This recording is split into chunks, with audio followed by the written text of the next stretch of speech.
Hi there, we're back with our fourth violin lesson.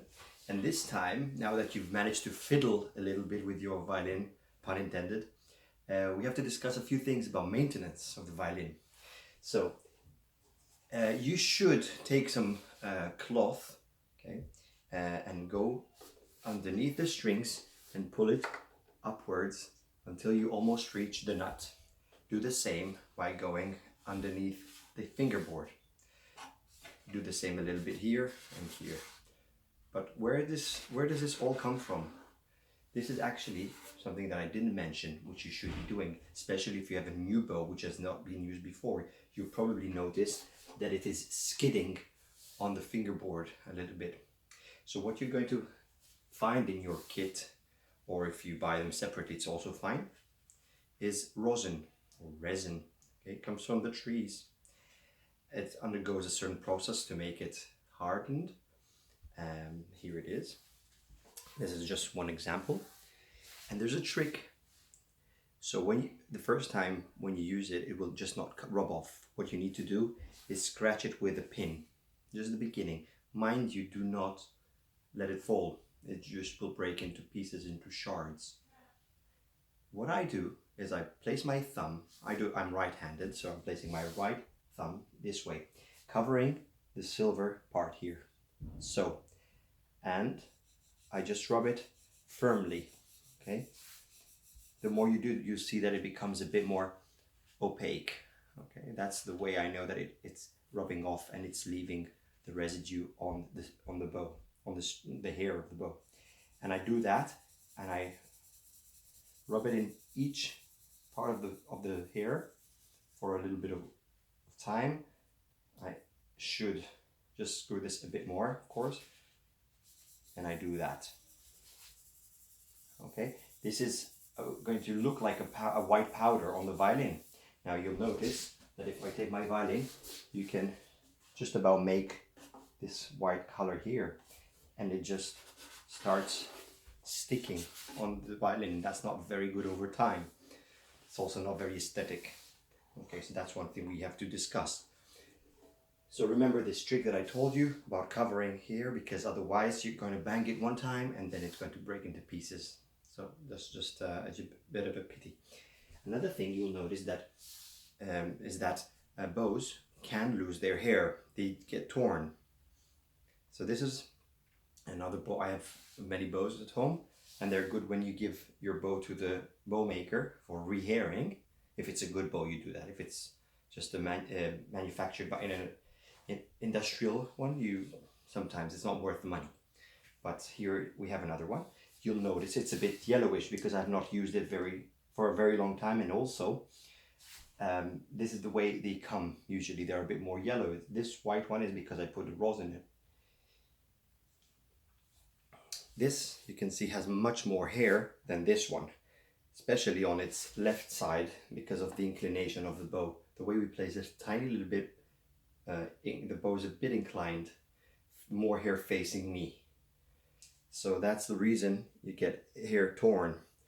Now, if you want to really make sure that you don't just tear your hair by mistake when you have some hair already torn, is very gently take the torn hair, the one single hair that is torn, and bring it to the very, very end, and just then remove it by tearing. Don't do it from here, from the middle, because you might actually have some kind of knots, or some of them might be intertwined between themselves, and then you're going to tear more than one each time. That's a pity as well. So that's what you should avoid. This is very bad condition. You should not be using a bow at this stage. So they should look like that. Okay.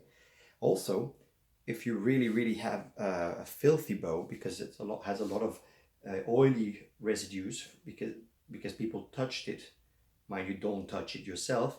Don't touch your bow, the hair itself. Then what you can do is, using some alcohol, you can rub it by just unscrewing the screw completely. You see, it makes the hair a lot looser.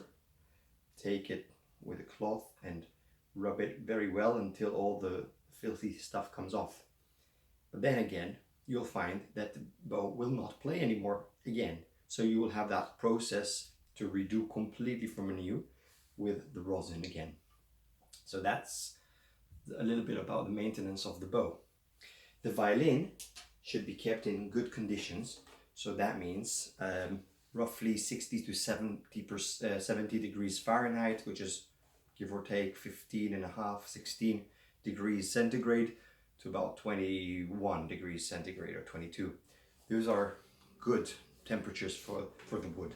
And the humidity, the relative humidity should be around 55 or so percent. That's the best conditions for maintaining a string instrument. Otherwise, you're likely to, over time, the wood can get cracked or can even become just swelled, which is bad on the other side of the spectrum. That's very important for maintaining an instrument. Now, I'm going to use this lesson as well. Just a minute.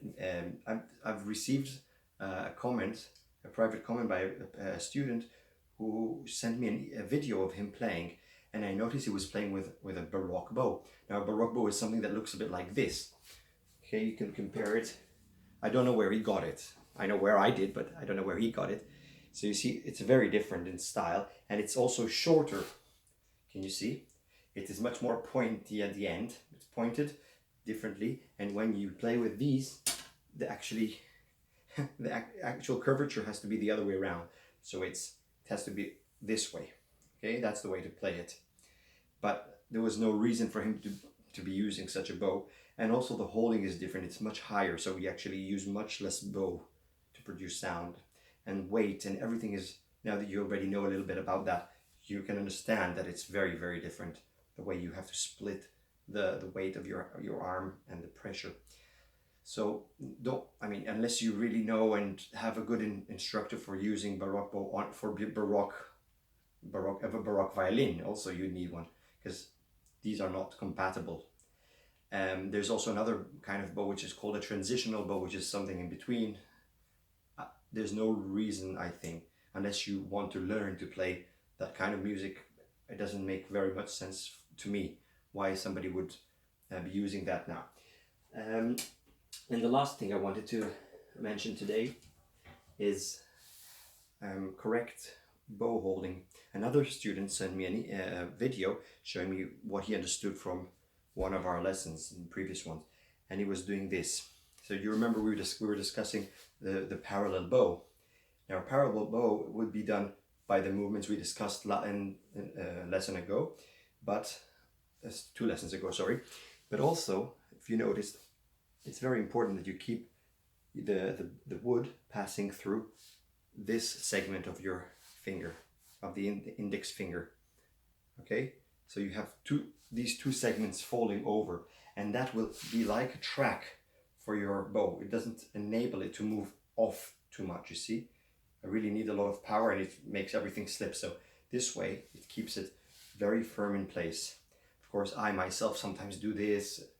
Well, I know my mistakes, but try not to take these from me. Try to take the good things if there are any you can find. Great.